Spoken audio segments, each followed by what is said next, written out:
são basicamente 3 apresentações pequenininhas que a gente vai conversar sobre, primeiro, propriedade intelectual, depois, plágio, direito autoral voltado para a universidade, para a propriedade de trabalhos acadêmicos, e aí depois a gente chega a falar de Creative Commons para falar de licença de software e como que a gente faz para registrar a propriedade dos trabalhos que a gente realiza. Tá? Então, começando, quando a gente fala em propriedade intelectual, a gente precisa separar principalmente nestas 3 frentes aqui, tá? São 3 grandes frentes. Direito autoral, propriedade industrial e proteção sui generis. A gente vai entender facinho isso hoje, tá? Não se preocupem não que vocês vão entender facinho. E claro, o objetivo não é formar especialistas nessas coisas, mas é que vocês tenham uma noção mais geral e quando precisarem vocês de fato consigam aplicar, consigam buscar informação, consigam aprimorar o conhecimento de vocês. Esse é o material do INPE, então tudo que vocês precisarem relativo à propriedade intelectual, o melhor lugar para buscar informação é o Instituto Nacional de Propriedade Intelectual, que é o INPE, tá? É o lugar mais sério, mais certo de encontrar informações confiáveis. E a gente vai começar falando sobre essa relação entre criador e sociedade. Por quê? Criador é quem faz a prospecção, né, a criação do objeto. Esse objeto, ou essa ideia, ou alguma coisa que for criada, vai gerar um benefício para a sociedade. Esse benefício para a sociedade vai gerar riqueza e reconhecimento que tem que voltar para o criador. Tá? Então, o grande objetivo da propriedade intelectual é o reconhecimento do criador de algo que melhorou a sociedade em algum aspecto. Seja gerando riqueza, seja melhorando qualidade de vida, seja evolução cultural, evolução tecnológica, algum tipo de inovação. O termo patente surge das primeiras cartas de patente no início do século XIV na Inglaterra. Aos inventores ou importadores de novas tecnologias e garantia o direito exclusivo de uso dessas tecnologias por um período suficiente o bastante para que estabelecessem seus negócios. Então vamos lá. O que é patente? É o item de maior valor na academia. Não é publicar em evento, não é aplicar palestra, não é ter curso, não é publicar em revista, não é publicar em livros internacionais, é patente. E o que é patente? É uma garantia de que você criou algo ou inventou algo e você tem uso exclusivo durante um período. Depois desse período, algumas coisas vão acontecer, que a gente vai começar a conversar a partir de agora. Então, você divide direito moral, direito patrimonial. Voltamos lá para as 3 subcategorias. O que é o direito autoral? É o direito do autor. Beleza, o criador. Ah, mas não é só o direito do autor, do criador. É também o direito conexo. E o que é o direito conexo? Criei uma música. A música, tá? Não a letra. Alguém colocou a letra por cima, eu tenho direito conexo. Alguém fez uma adaptação da minha música, eu tenho direito conexo. Criei a letra, alguém adaptou a música, eu tenho direito conexo. Alguém adaptou essa letra, eu tenho direito conexo. Ok? E o direito autoral também protege programas de computador. Ah, Daniel, mas então se eu fizer um bloco de notas, eu tenho direito autoral associado? Não, porque não é o primeiro bloco de notas que existe e porque já caiu a patente do bloco de notas. O que é isso? O criador do bloco de notas já requereu a patente já protegeu ele por determinado período, e essa patente já caiu, então agora é direito comum. É bem comum. Ah, mas eu posso fazer uma nova funcionalidade completamente inovadora no bloco de notas? Pode. Tenho acesso ao direito autoral? Tem. Então, por que eu gosto de falar desse assunto? Porque nós que somos da informática, a gente está lidando o tempo inteiro com direito autoral. Uma nova forma de resolver um problema é passível de direito autoral. Uma forma diferente de desenvolver um sistema ou de usar uma interface ou de otimizar um código é passível de direito autoral. E muitas outras coisas. O que é propriedade industrial? Marca, patente, desenho industrial, indicação geográfica, segredo industrial e repressão à concorrência desleal. O que é uma proteção sui generis? Por exemplo, a topografia de uma placa-mãe ou de uma placa de memória. A topografia de um circuito integrado é uma proteção sui generis. A forma de plantar milho, soja, algodão ou qualquer outro produto também pode ser uma proteção sui generis. Já ouviram falar que determinados alimentos, determinados produtos você tem que plantar com 1 metro de distância, um pé do outro, tem que cultivar com tanta... tem que adubar com tanta frequência, tem que aguar com tanta frequência. Todo esse ritual é passível de propriedade intelectual e chama proteção sui generis. E o conhecimento tradicional também é. Por exemplo, propriedade industrial. Você tem propriedade nominativa, o nome azul, linhas aéreas, é uma propriedade nominativa. Você tem propriedade figurativa, por exemplo, o símbolo da Nike.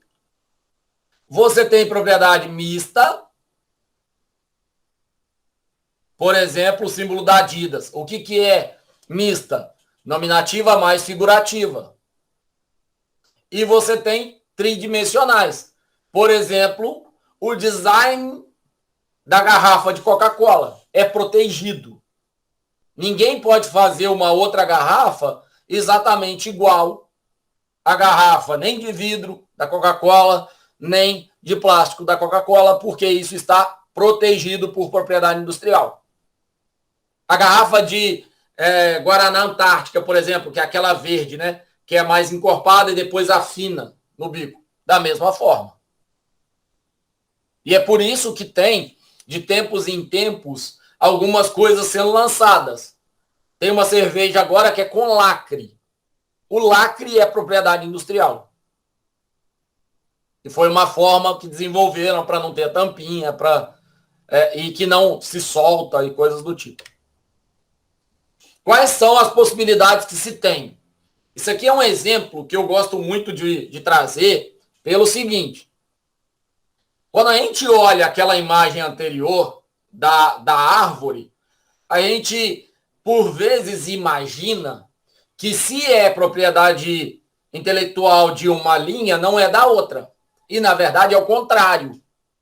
Pode ser propriedade intelectual de vários itens daqueles. Então, por exemplo, um produto A, ele é propriedade intelectual de marca, patente, desenho industrial. Marca, patente, segredo de negócio. Ah, mas o que é segredo de negócio? A fórmula da Coca-Cola, por exemplo. Marca, patente, topografia de circuito. Marca, programa de computador e topografia de circuito. Os sistemas embarcados da Apple, eles são classificados aqui, ó. Você tem tanto o programa quanto a topografia proprietária da Apple. E por isso eles falam que é otimizado para a arquitetura deles.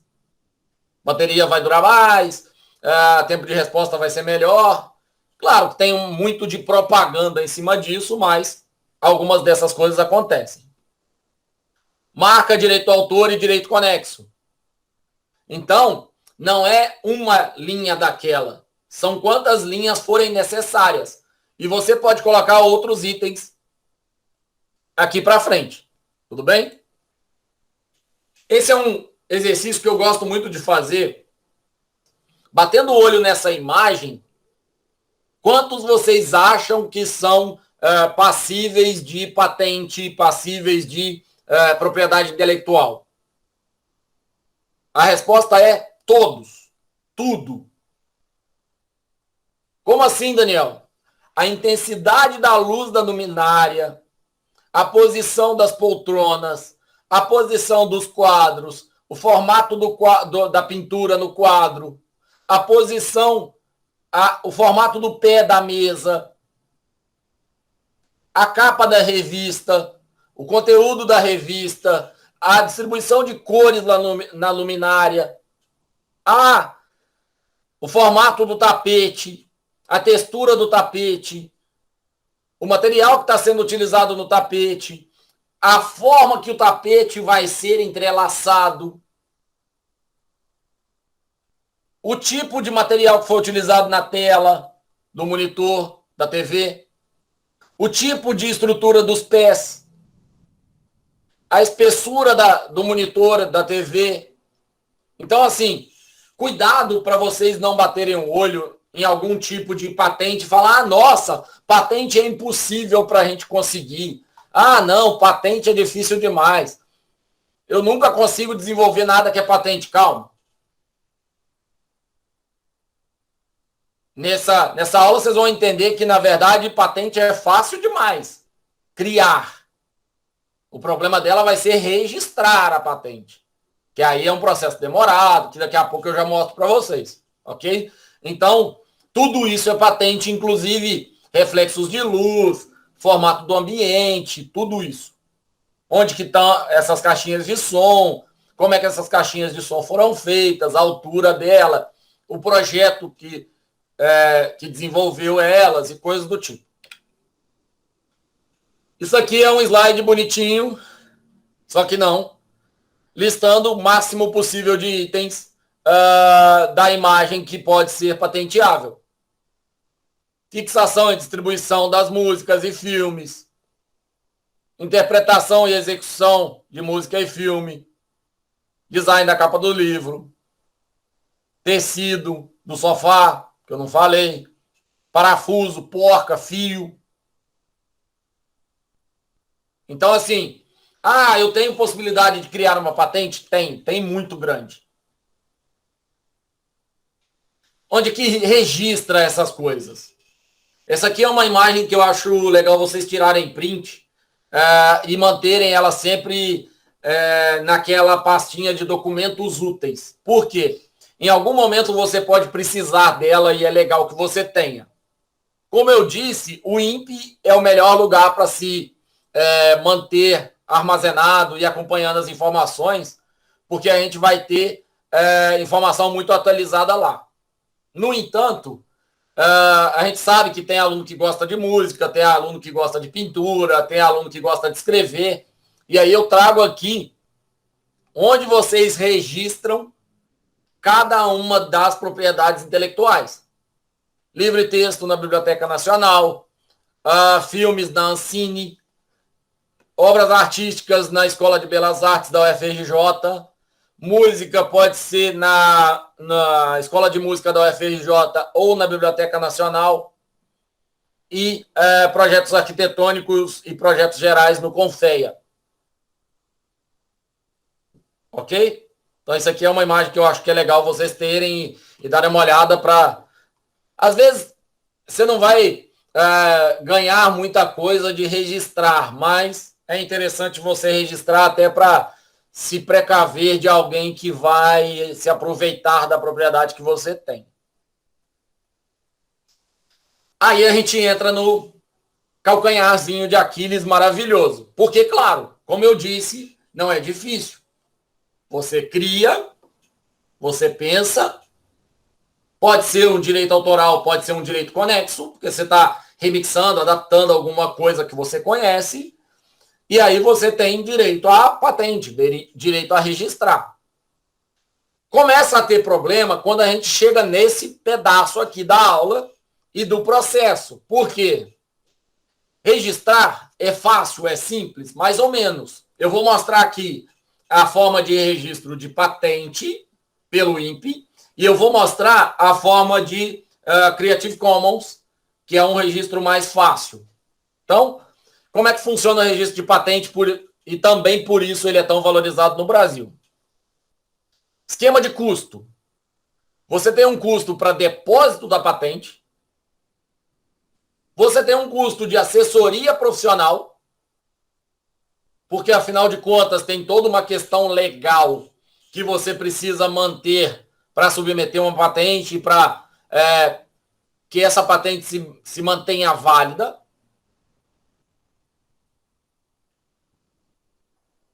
Você tem custo de tradução, porque afinal de contas, se proteger num país só pode ser um problema, seja porque existem muitos outros países falantes da mesma língua, seja porque falantes de outra língua podem não respeitar a patente, já que a patente está só no Brasil ou está só em determinado país.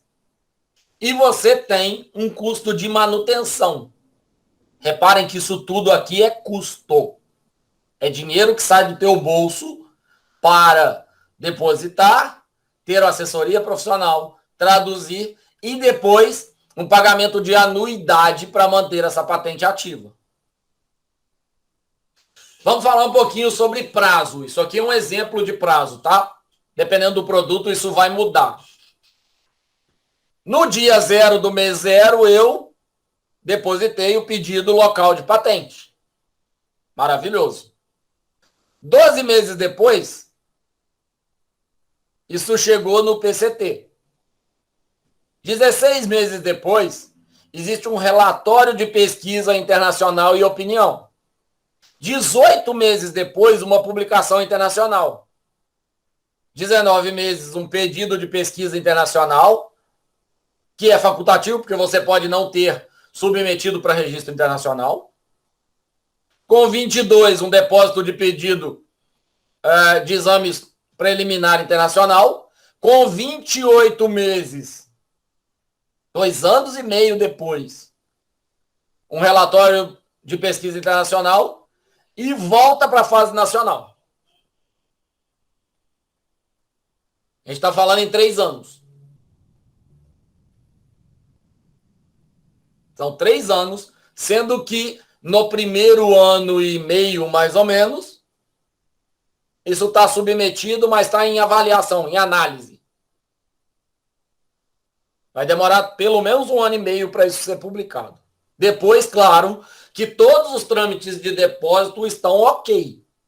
Tá? Que são trâmites complexos, complicados. Não é facinho de submeter um pedido de patente. Em azul estão os países que têm tratado de cooperação. O que é isso? Uma patente no Brasil, ela tem um entendimento e uma pesquisa feita por todos os países em azul. Ah, Daniel, mas alguns países não respeitam a patente do Brasil? Verdade.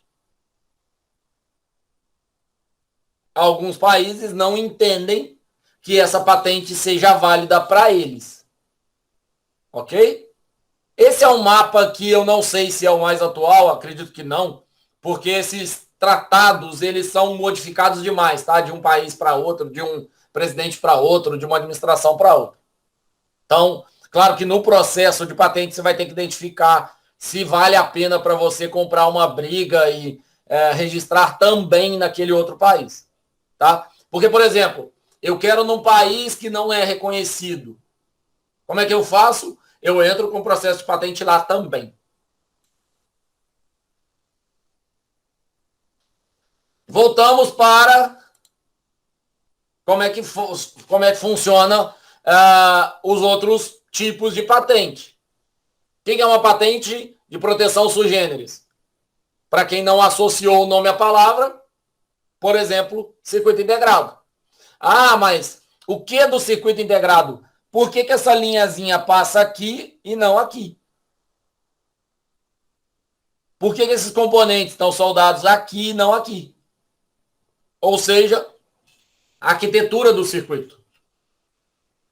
A estrutura exatinha do circuito. Ok? Ah, Daniel, mas por que o circuito pode ser patenteável? Porque, dentre outras coisas, o desempenho e o consumo de material. Então vamos lá. Vamos tentar listar alguns parâmetros pelos quais é patenteável. Primeiro, quanto tempo demora para produzir? Segundo, qual é a velocidade de processamento desse circuito? Terceiro, qual é a capacidade de armazenamento desse circuito? Quarto, qual é o tamanho total da placa? Qual é a durabilidade de cada um dos materiais? Qual é a resistência térmica? Um dos maiores problemas que a gente tem nos equipamentos é resistência térmica. O maior problema que se tem nos equipamentos é bateria. Se algum de vocês quiser ficar extremamente rico, desenvolva uma bateria pequena, com alta capacidade. Se vocês desenvolverem uma bateria pequena com alta capacidade, eu garanto para vocês que vocês vão ser contratados e vão ser parceiros comerciais das maiores empresas do mundo. Porque o maior problema que se tem hoje é tamanho de bateria. Porque para você armazenar muita carga, você precisa de um espaço cada vez maior. Isso é terrível. Porque gera peso, porque gera dificuldade de armazenamento e coisas gigantescas a respeito disso. Proteção de cultivares, eu já falei. Por exemplo, quando você tem uma sequência exata para plantar, você ter, por exemplo, uma sequência de, olha, primeiro planta determinado alimento, depois planta determinado outro alimento, porque o outro alimento vai consumir uma substância específica do solo, um nutriente específico do solo, e aí vai regenerar o solo para eu plantar milho de novo. Então, eu planto milho nas carreiras de 1 metro a 1 metro, eu planto, sei lá, soja numa carreira diferente. Eu não tenho ideia de informações a respeito disso, tá? Eu estou só citando coisas mais genéricas, porque eu já conversei com algumas pessoas a respeito e eu sei que tem. Eu tenho um tio, por exemplo, especialista, que ele tem lá as determinações de distância para plantar, para, por exemplo, um pé não fazer sombra no outro, para, por exemplo, a raiz não absorver nutriente do outro alimento e coisas do gênero.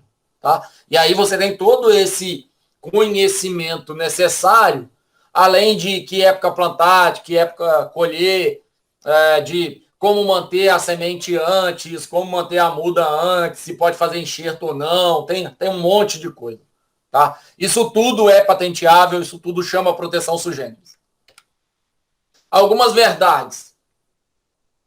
Um objeto pode ser protegido ao mesmo tempo por direito autoral, propriedade intelectual e proteção sui generis? Sim. O direito autoral inclui o direito de autor e os direitos conexos? Sim. As composições musicais são protegidas pelo direito do autor? Sim. Ah, Daniel, eu preciso registrar para ter direito? Sim e não.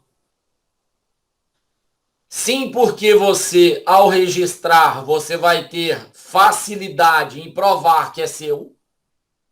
E não porque, apesar de ser um processo demorado pra caramba e muito chato, você consegue provar que a composição é sua, que o software é seu, através de um legista que vai identificar quando que o seu caderno foi escrita aquela letra. Então, se você tiver o seu caderno velhinho, lá com a letra escrita, e você entrar com um processo e tentar provar, você consegue provar mesmo que isso não esteja registrado. Agora, vai dar um trabalho miserável e você vai ter que pagar uma grana para que seja feita toda a perícia no caderno ou no material que você tiver de prova para comprovar ou não que você foi o primeiro autor daquilo.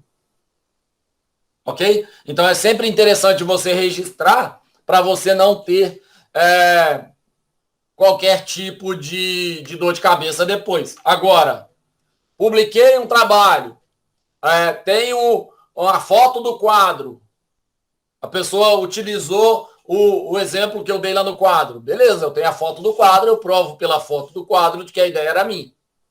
Tenho a gravação de vídeo, provo. Agora, para a justiça, vai ter que ser feita uma análise de veracidade, de que o arquivo não foi corrompido, de que não houve manipulação do documento, do arquivo e coisas do gênero, ok? Então, as composições são protegidas, sim, pelo direito do autor, mesmo que ele não tenha feito o registro, desde que ele prove que é o primeiro autor. Ah, mas eu perdi. Pegou fogo na minha casa, eu perdi o caderno. Sinto muito, perdeu o direito de autor. Se você não conseguir provar que você é o primeiro autor, perdeu o direito. As interpretações são protegidas pelo direito conexo? Sim. Então, regravação de música, o autor original tem que receber retribuição. E não é favor, tá? É lei. As obras cinematográficas são protegidas pelo direito do autor? Sim, também. A distribuição de obra cinematográfica é protegida pelo direito conexo? Sim, também. O direito autoral não cobre ideias, mas apenas expressões concretas de ideias? Sim, também. Ah, não, mas eu pensei num computador que é movido a água, que vai ser um computador extremamente rápido, bom pra caramba, vai funcionar perfeitamente. Você tem o projeto dele? Se você tiver o projeto, ok. Você tem um protótipo construído? Se você tem o protótipo, ok. Agora, ideia, sinto muito. Pensar, todo mundo pensa. Você tem que pensar e botar em prática. Ah, não, mas eu tive uma ideia genial. Ok, maravilhoso, mas isso não é direito autoral. Ter ideias não é direito autoral. Não é necessário fazer o direito, um registro formal para gozar do direito autoral. Verdade, já disse. Qual é o grande problema? Você vai ter que recuperar os originais para provar na justiça que você é o primeiro autor daquilo. E aí você pode provar que é o primeiro autor ou não. Agora, se você registrar, você já vai passar por esse processo antes. E a hora que alguém questionar, você, olha, eu tenho o direito de patente, está aqui. O direito autoral vale para a vida toda do criador, mais 70 anos após sua morte, após o que a obra cai em domínio público. No caso de programa de computador, são 50 anos. Esses dados, eles são antigos, tá? Esses dados não são atuais. A gente precisa conferir, confirmar esse número de anos. Mas existe um período que o direito autoral vale e a obra, depois de um tempo, cai em domínio público. E aí, por exemplo, por que os artistas de hoje em dia, sertanejos, só cantam música antiga ou música deles? Porque música antiga já caiu em domínio público. Se caiu em domínio público, qual é a diferença? Eu não tenho obrigação de pagar o autor. Nem direito autoral, nem direito conexo. Já caiu em domínio público. Entenderam como é que funciona? Então, enquanto está em propriedade autoral, propriedade intelectual, você tem que pagar para usar. Caiu em domínio público, é livre. Qualquer um é livre para usar uma obra quando ela entra em domínio público. Exatamente o que eu disse. Entrou em domínio público, ela se torna livre para todo mundo. Ah, Daniel, então é por isso que PDF de livro é disponibilizado no monte de livraria? É. Ah, então vamos falar sobre um negócio importante. Sabem o kit AIDS?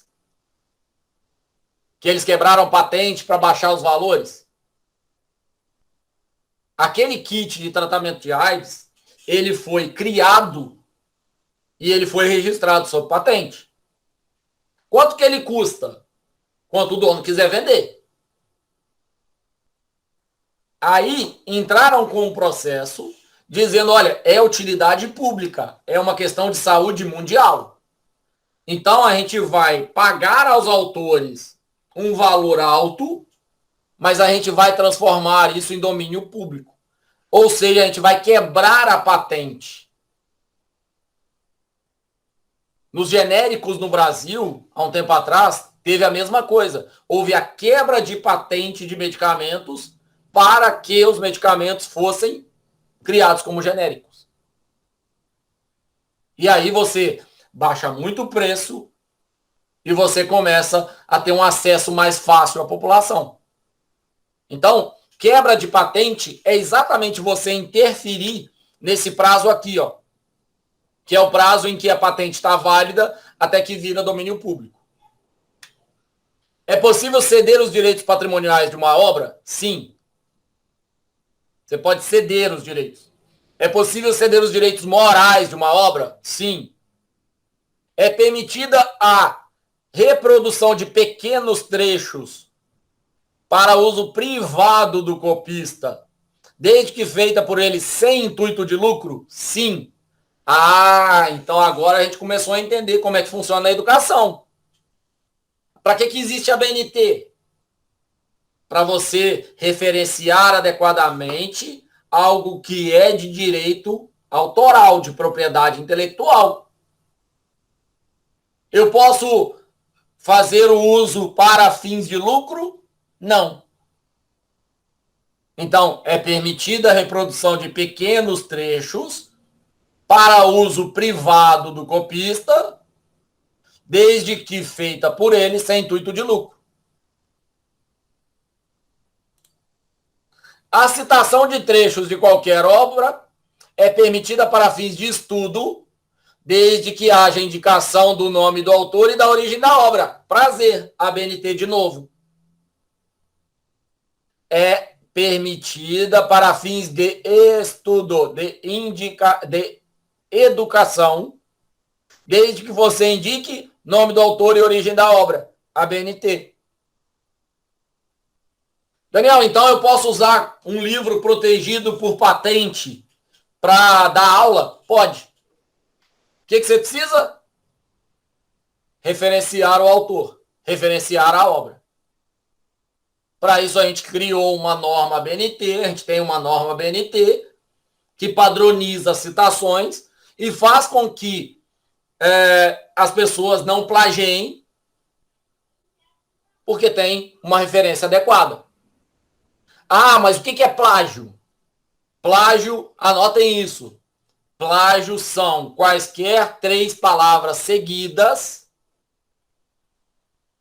de alguém que você utiliza. Então, se você utiliza 3 palavras seguidas de alguém, você está plagiando esse alguém. Como é que resolve o plágio e por que a academia odeia tanto o plágio? Porque resolve colocando aspas no início, aspas no final, nome do autor e obra. Meu Deus, não é difícil fazer isso. É um negócio tão besta. Copiou 3 palavras, coloca aspas no início, aspas no final, nome do autor, nome da obra. Acabou. Não é mais plágio. Passou a ser referência adequada. Ah, Daniel, mas eu não sei fazer a BNT. Faz de qualquer maneira. Bota entre parênteses o nome do autor completo, o nome da obra inteira. Um erro de ABNT não é um crime. Plágio é crime. É quebra de patente. É quebra de direito autoral. Se você usa um trecho num projeto revolucionário, num projeto envolvendo dinheiro, um trecho de um código que é protegido, você vai ter que pagar um horror de dinheiro para o dono do código. Então, se proteja. Ah, mas como é que eu faço para mexer isso no código? Fácil. Pegou um código da internet? Sabe fazer comentário? // este trecho foi retirado do site tal. Não está referenciando a obra? Coloca barra asterisco e coloca, ó, esse método foi elaborado a partir do trecho tal. Pronto. Então é por isso que se tem tanta briga na academia por causa de plágio. Porque a diferença entre um crime e algo correto são 2 aspas e um parênteses, com o nome de autor e obra. Não faz sentido. Royalties são os pagamentos recebidos pelo autor pela transferência dos direitos a empresas ou organizações especializadas. Então, eu posso ceder parte do direito a uma empresa para comercializar um livro? Posso. Como é que eu cedo? Recebendo royalties. Recebendo percentual de venda, por exemplo. Os direitos sobre um programa de computador pertencem exclusivamente, prestem atenção nisso aqui, tá? Vou ler pausadamente de novo. Os direitos sobre um programa de computador pertencem exclusivamente, vou repetir, exclusivamente ao empregador ou ao contratante de serviços de programação, salvo acordo em contrário. Traduzindo, se no seu contrato de trabalho, se no seu contrato de parceria entre uma empresa e outra, não está definido que toda linha de código é sua, ela não é sua. Daniel, eu sou estagiário de uma empresa, mandaram eu desenvolver. Eu desenvolvi um código extremamente otimizado que vai revolucionar o mundo. Azar o teu. O código não é teu. O código é da empresa que te contratou. A lei rege que a empresa que desenvolveu o sistema é dona do sistema. Nossa, Daniel, mas então eu sou explorado pra caramba. É. Como é que você vai resolver isso? Avaliando se é um projeto que vale a pena brigar por dizer, olha, esse aqui é o código meu, eu vou fazer em casa, então o código é meu. Tive uma ideia, então eu vou fazer a parte, mas você só tem direito sobre código, sobre programa de computador, se você definir isso em contrato. Anotem isso muito facilmente na geladeira da casa de vocês, para a gente não ter bobagens de programadores que falam, fui explorado pela empresa. Filho, seu salário mensal é para você produzir. Todos os dias que você recebeu e produziu acessar o seu e-mail, você recebeu e não era direito autoral. O dia que você escreveu 10 linhas de código que são relevantes, virou direito autoral? E o resto do salário? Então, fique atento à lei. Se você não concorda com a lei, brigue com ela. Brigue para mudá-la. Se proteja dela. Mas é isso que é a verdade. O código é direito do empregador ou do contratante. Os programas de computador são protegidos por direito autoral e eles têm uma legislação específica. Tá? Isso muda. Em geral, a Sociedade Brasileira de Computação é que vai definindo essas regras e como é que isso funciona.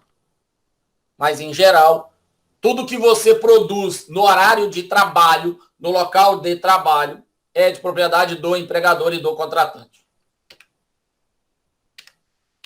Terminando.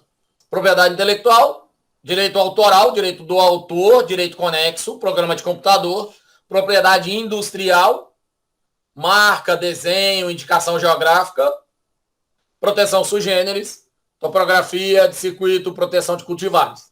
Ok?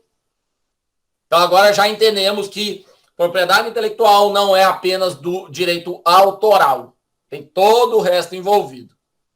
Vamos para a segunda parte. Vamos falar sobre direito autoral e copyright. Vocês vão ver esse símbolo ou alguma variação desse símbolo, Tá? Isso representa copyright. Então, quando você pega um livro que tem lá esse Czinho, ou quando você pega um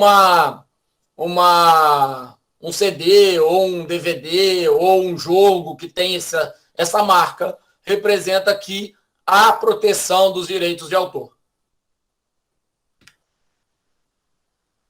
Obras de arte também são passíveis de direito autoral. Nesse caso, o autor foi fazendo dobradura de página de livro e o jeito de dobrar é passível de direito autoral. Propaganda do McDonald's também é direito autoral. Fotocolagem também é direito autoral. Pintura também é direito autoral. Fachada, colocando alguns livros, a ordem dos livros, quais são os livros, também é direito autoral. Arquitetura de construção de prédio também é direito autoral. Objetos feitos a partir da reciclagem e expondo numa ordem, numa sequência específica para poder apresentar similaridade ao real, sendo composto por determinados componentes, também é direito autoral. Também é propriedade intelectual. Criação de compositor. Música, letra, arranjo, também é propriedade intelectual. Objetos, post-it. Por que a gente chama de post-it? Porque foi o criador. Post-it é o primeiro. Esse aqui do lado é um espremedor de suco. É um design completamente diferente. Lavar isso aqui deve ser maravilhoso, né? Eu não quero nem pensar como é que se lava para tirar a semente aqui do meio, mas tudo bem. Mas também é propriedade intelectual. As ideias, criação de energia, diversos estudos também são propriedade intelectual. Livro, não apenas a história, como a capa, como prefácio, como a estrutura do livro, como os desenhos dentro do livro, tudo isso é propriedade intelectual. Há que respeitar as criações originais de seus criadores, garantindo a sua sobrevivência e não incorrendo em crimes de usurpação e contrafacção, devido à violação dos direitos de autor e direitos conexos. Não vou passar em detalhe isso aqui, porque eu não atualizei essas informações, então pode ter informação mais atualizada, mas basicamente está falando sobre o que a gente conversou, falando de propriedade intelectual, direito de autor, direito conexo. Tá? Como eu disse, a ideia é que vocês tenham uma noção boa a respeito de o que é patenteável, o que não é, para vocês tanto não fazerem uso inadequado, quanto para vocês se protegerem quando for necessário. O que é legal e o que é ilegal, o que é justo e o que é injusto. Até que ponto você está fazendo algo ilegal e é uma contravenção, até que ponto você está fazendo algo ilegal e é uma briga, é uma posição política, é uma posição contra o sistema. Isso, o tempo inteiro a gente precisa avaliar, e a gente só vai conseguir avaliar isso se a gente conhecer o que é ser legal, o que é ser correto.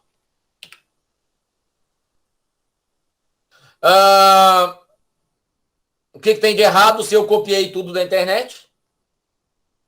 Tem de errado que você não pensou, se você não criou, você não trouxe as suas informações, você trouxe informações de alguém. Um dos parâmetros a respeitar na elaboração e apresentação de um trabalho de pesquisa é referência científica, referência bibliográfica. que vai defender exatamente os autores. Seguindo essa linha, tem as normas, eu não vou passar detalhadamente sobre cada uma das normas aqui, mas tem normas para um só autor, para dependendo do tipo de obra, se é um livro, se é um artigo de revista, coisa do gênero. Com 2 autores, como é que você referencia alguma coisa da internet, como é que você referencia esse livro, que é um livro de história, como é que você referencia um site. E aí, essa aqui é uma apresentação em português de Portugal, mas como que se referencia site? Coloca claramente a data de acesso e, dependendo do site, coloca o horário. Ah, Daniel, mas por que dependendo do site?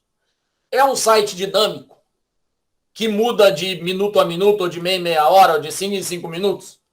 Se é um site dinâmico, você corre o risco de perder a informação que você capturou ali.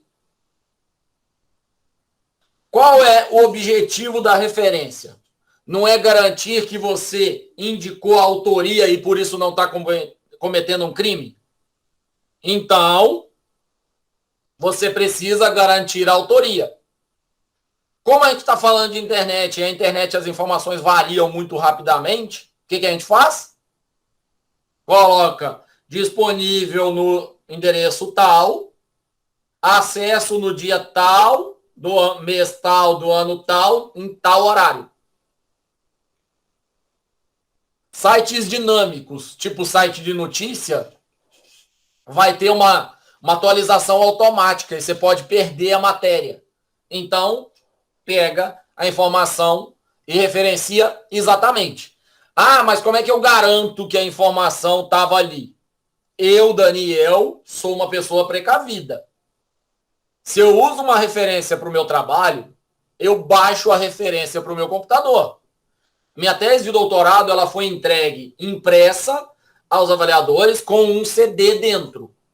Esse CD dentro tinha uma pasta com o nome das referências todas e o arquivo da referência todo. Todas as referências da minha tese estavam no CD.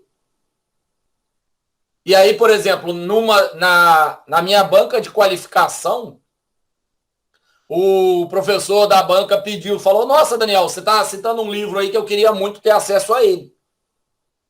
Eu já procurei para comprar e não consegui. E aí, a hora que eu cheguei na sessão de referência, falei, ô professor, eu não tive também acesso ao livro todo, porque eu peguei pelo Google Books.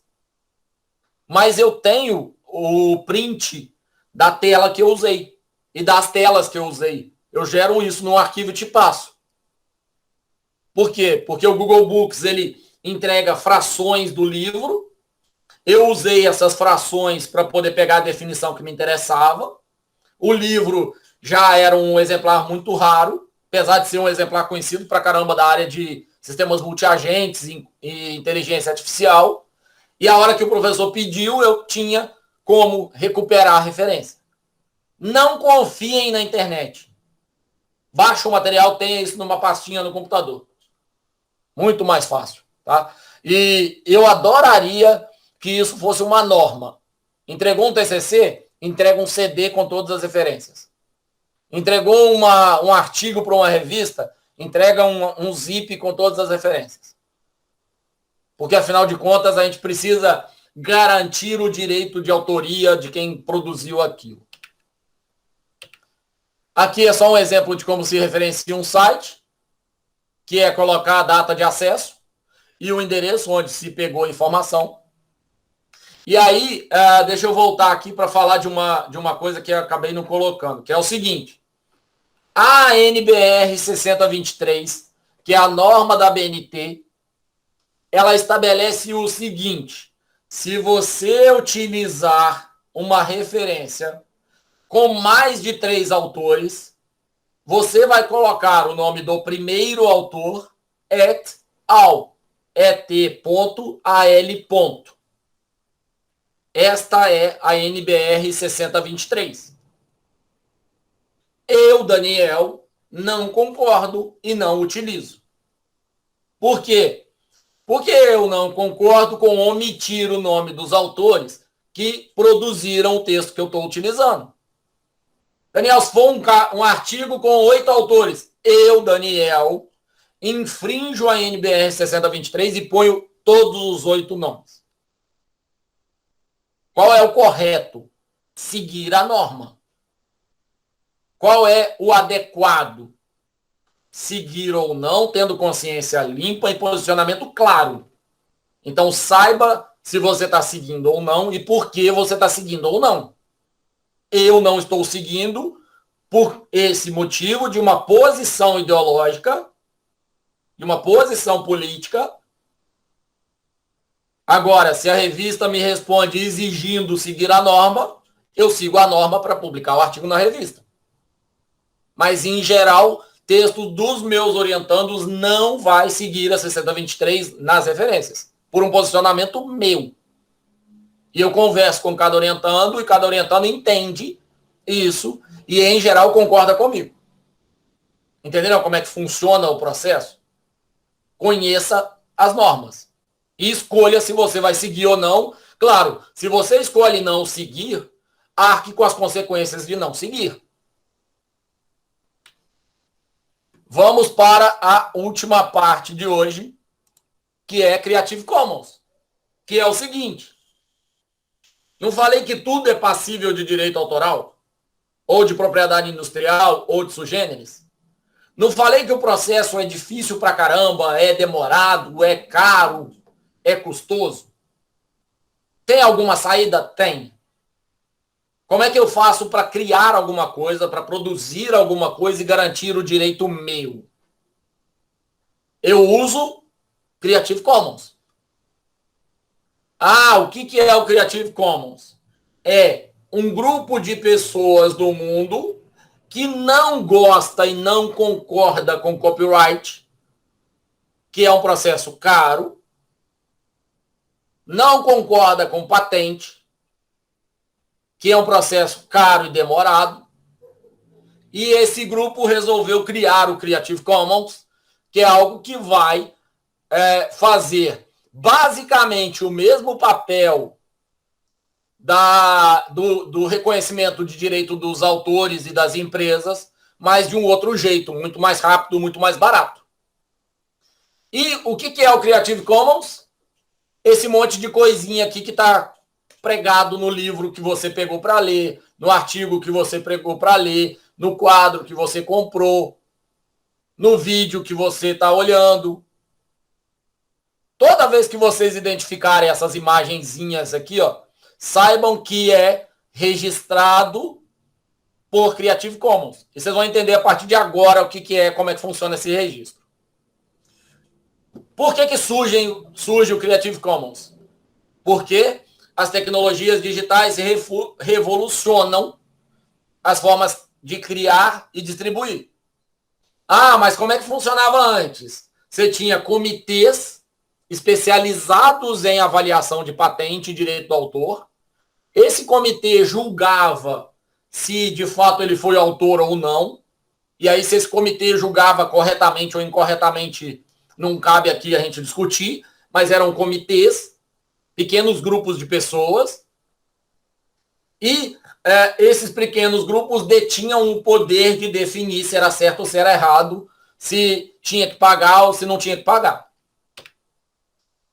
O Creative Commons surge como um projeto sem fins lucrativos, com licença flexíveis, porque afinal de contas o comitê determinava o que era possível e o que não era possível. Então o Creative Commons ele tem muito mais flexibilidade de escolha dos autores, inclusive, para obras intelectuais, e permite que você e seus estudantes possam legalmente. Então o Creative Commons não é um adesivinho que compra na banca, ele é reconhecido legalmente para que você possa copiar, modificar e reutilizar material. Desde que você saiba identificar os símbolos do Creative Commons e saiba respeitar o que está determinado ali no Creative Commons. Não é, não, então não tem copyright, ok. Não. às vezes não tem copyright, mas tem licença Creative Commons e você precisa respeitar tal como o autor definiu. Por quê? Se você, por exemplo, for como um artista que esses dias processou a empresa porque estavam utilizando a imagem dele para fazer propaganda, a empresa tem que pagar a ele uma grana. Toda semana tem notícias disso. Empresas utilizando. Na cidade de vocês, provavelmente, vocês passarem pelo centro, vocês vão ver um monte de empresa com aquelas plaquinhas de papelão impressa de um artista da Globo na porta, chamando para entrar para a loja. Ou no vidro. Eu duvido que 90% dessas empresas pagaram pelo direito de usar aquela imagem. Às vezes, é mais cômodo para o artista ser mais reconhecido e não brigar. Mas em vários casos o artista vai atrás, o artista briga e ganha certeza uma grana. Uma grana. Na escola a gente usa basicamente texto, imagem, filme e música. O grande problema é que esses materiais esbarram em restrição de direito autoral. E a gente vai gerar colaborações e vai ter essa licença pelo Creative Commons, que vai facilitar muito todo o processo. Qual é a proposta do Creative Commons? Oferecer a sua obra sobre a licença Creative Commons não significa abrir mão dos direitos autorais. Então, não é porque está lá o Creative Commons, que é esse CC, né? Que que agora você não tem direito, é o contrário. Você está oferecendo alguns dos seus direitos, mas somente sob determinadas condições que o autor estabelece. Agora não é mais um comitê que define, e não é o quanto ele paga para definir. Agora é o autor que escolhe, porque ele tem poder de escolha. Como é que funciona? Cada uma das pessoas escolhe o símbolozinho, o conjunto de símbolos que vai aparecer na obra dela. Então, vamos supor que essa pessoa escolheu esse símbolozinho roxo, esse dinossauro escolheu laranjado, esse outro escolheu amarelo, esse outro escolheu verde. É direito de cada autor escolher o símbolo que quer. E cabe a você, usuário, respeitar. A você, produtor de conteúdo, respeitar a licença que está sendo estabelecida ali. Aí agora eu vou chegar na parte onde eu quero que eu vou pedir para vocês tirarem print. Tá? Isso aqui, vocês têm que manter isso como favorito nas imagens do celular ou então como pregado na geladeira. Por quê? Quais são as condições? E aí, como eu disse, Creative Commons é, de novo, combinação desses símbolos. Então, você vai identificar lá no finalzinho de um livro 3, 4, 2 desses símbolos e você precisa respeitar esses livros. O que é atribuição?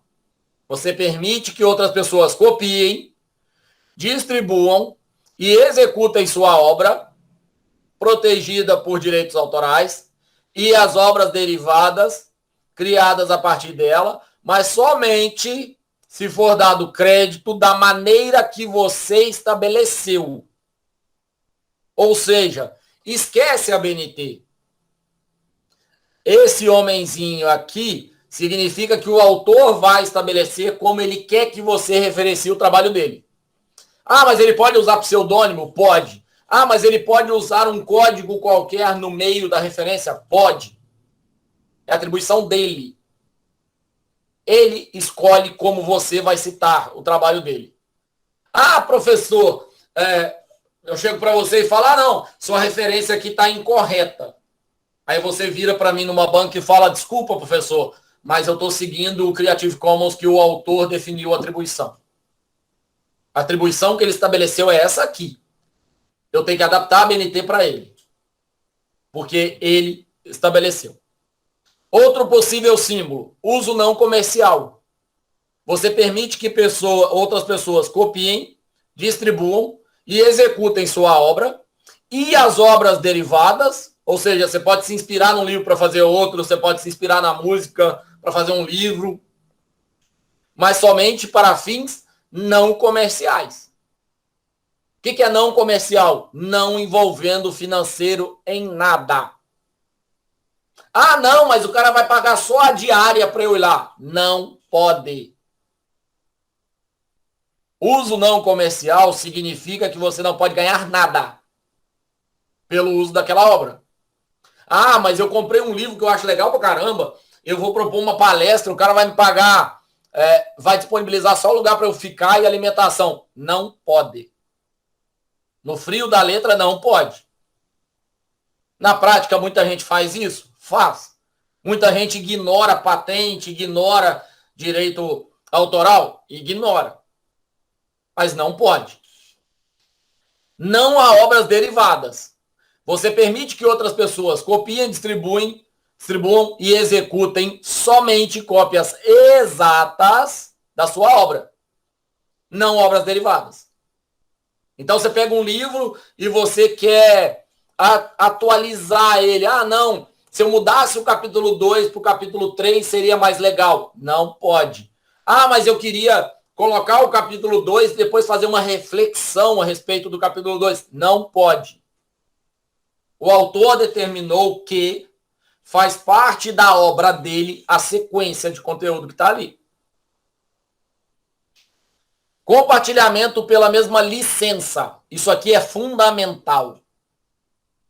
Você pode permitir que outras pessoas distribuam obras derivadas somente sob uma licença idêntica à licença que rege a sua obra. O que é isso? Vamos supor que eu combinei esse compartilhamento de licença com o uso não comercial. E eu publiquei um livro, um livretinho. Quando eu combino esses dois, eu estou dizendo o seguinte: você quer distribuir? Pode distribuir. Agora, é sempre pela mesma licença. Você quer adaptar isso para fazer obra derivada? Pode fazer adaptado, mas sempre com a mesma licença. E aí a gente começa a ter problemas muito sérios quando a gente vai para a área de marketing digital. Por quê? Os caras estão usando livros protegidos por uso não comercial para vender curso, para vender outros livros. Só que é uso não comercial e compartilhado pela mesma licença. Se é compartilhamento pela mesma licença, eu não posso mudar a licença original. Eu posso incluir. Eu posso dizer, olha, o original era uso não comercial, agora o meu é não derivado. Mas eu preciso seguir exatamente o original. Ah, Daniel, como é que eu vou saber que é como é que é o original? O seu vai trazer os mesmos códigos do original, mais os códigos que você quiser. Então vai virar uma tripinha, né? De informações. E aí vai começar a ficar desse jeito aqui, ó. CC para determinar que é Creative Commons. BY com um bonequinho, atribuição. BY não comercial. BY não derivadas. BY sempre com a mesma licença.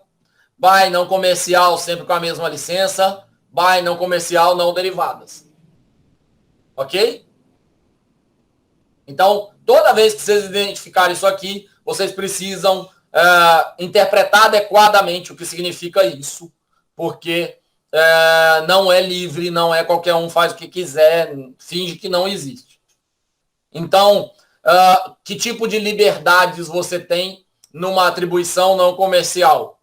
Pode compartilhar, pode remixar, pode,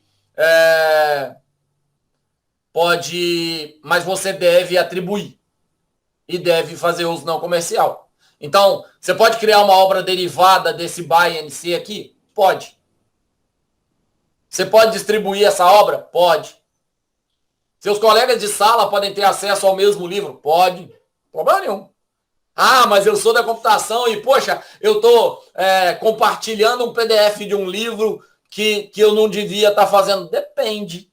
Você não devia estar fazendo ou você não sabe ler o Creative Commons? Às vezes você tem um monte de adolescente aí achando que está fazendo contravenção, mas ele não está fazendo contravenção nenhuma, porque isso está previsto pelo autor. Pegar o PDF e disponibilizar? Pode. Está escrito lá que pode. Ah, não, eu escaneei o livro, e aí ao escanear o livro, Não fez a menor diferença. Você não está distribuindo e transmitindo a obra? O que é importante é você entender se o código que você que está lá no original é esse, e se você está seguindo o código tal como deveria. Esse é o site do Creative Commons, em português, preenchimento de formulário, fácil pra caramba de registrar. Vale muito a pena vocês entrarem, acompanharem, darem uma olhada no material. O material é muito bom, muito fácil de entender, muito intuitivo.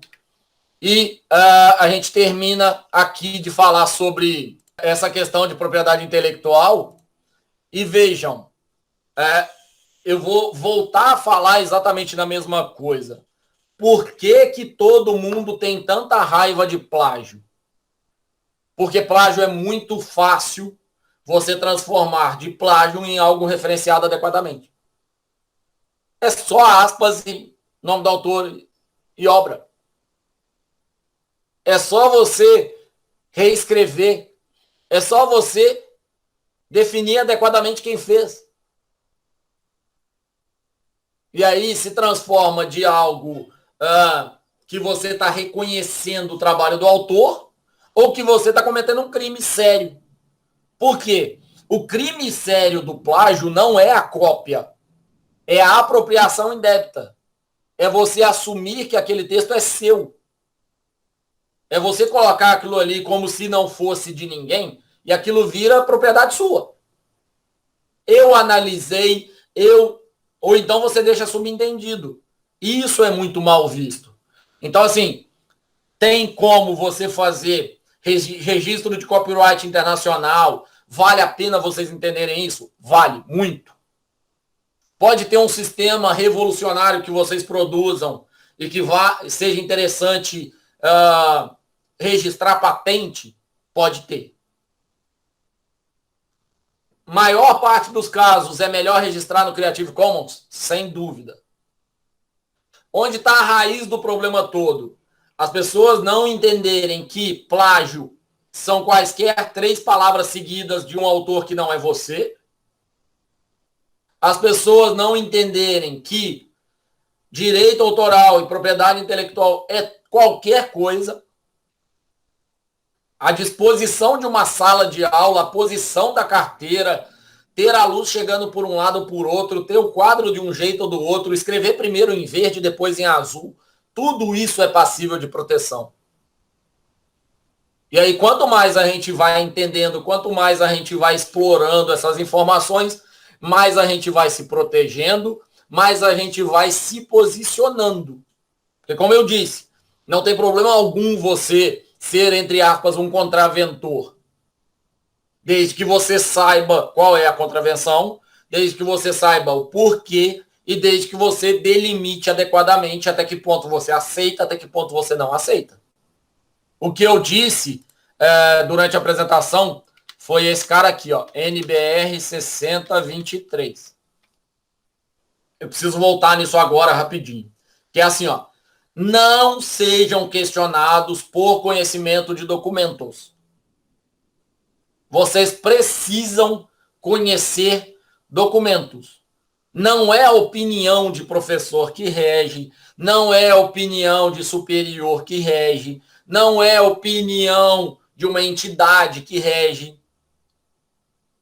Eu já tive brigas homéricas com gente de todos os níveis por causa dessas coisas. Por quê? Não, Daniel, tá errado, tem que fazer assim. Aí, ao invés de discutir com a pessoa, o que você faz? Você tá com o celular e tá com a internet, não tá? Pega o celular, digita lá, NBR 6023, puxa, vira e fala, briga com a NBR. Eu estou seguindo o que está escrito aqui. Salvo o meu entendimento errado do que está escrito aqui, eu estou seguindo o que está escrito aqui. Ah, não, mas o regimento... não, mas você não pode fazer isso. Calma aí, o regimento do curso diz que eu posso. Se você acha que eu não posso, tem que mudar o regimento. Eu estou seguindo o regimento. E aí, assim, por mais que a gente se pareça pessoas chatas, a gente começa a dar um jeito nesse Brasil, que é o país do jeitinho tão odiado mundo afora. Por que o Brasil é o país do jeitinho tão odiado mundo afora? Porque é de opinião. ele não é de documento. O que se negocia no Brasil não se põe no papel. Olha o escândalo que está rolando. O que se negocia não se põe no papel. O que se negocia não está previsto na lei. O que se negocia não está previsto na atribuição dos cargos. É tudo na salinha, né, no jantar. Senta para almoçar, dá um problema. Senta para jantar, dá outro problema. É sempre tapinha nas costas e faz isso para mim, faz isso para você. Então, assim, cabe a cada um de nós ir mudando esse ambiente a partir do momento que a gente conhece o documento, a partir do momento que a gente se posiciona adequadamente e a partir do momento que a gente se protege e a gente sabe, peraí, estou aceitando, mas é por um motivo adequado. Então, assim, preciso ser um cara chato com frequência? Com presença de vocês na aula? Não. Eu preciso ter o controle de presença e tomar decisão em cima do que eu vou fazer. Agora, eu não posso fingir que eu não vi quem estava na aula e aí depois eu dou presença para todo mundo, porque amanhã ou depois tem um problema sério e eu não tenho como agir. Então, tenham sempre esses cuidados. Quanto mais cuidados vocês tiverem, melhor vai ser para vocês. Na vida inteira, tá? E não faz muita diferença de empresa, não faz muita diferença de tipo de trabalho, não faz diferença nenhuma de tamanho de cidade, não faz diferença quase que nenhuma de tipo de profissão, horário de trabalho, colega de trabalho. Pode ser de uma profissão, de outra profissão. Você vai se surpreender positivamente, negativamente com a gente de tudo que é lugar.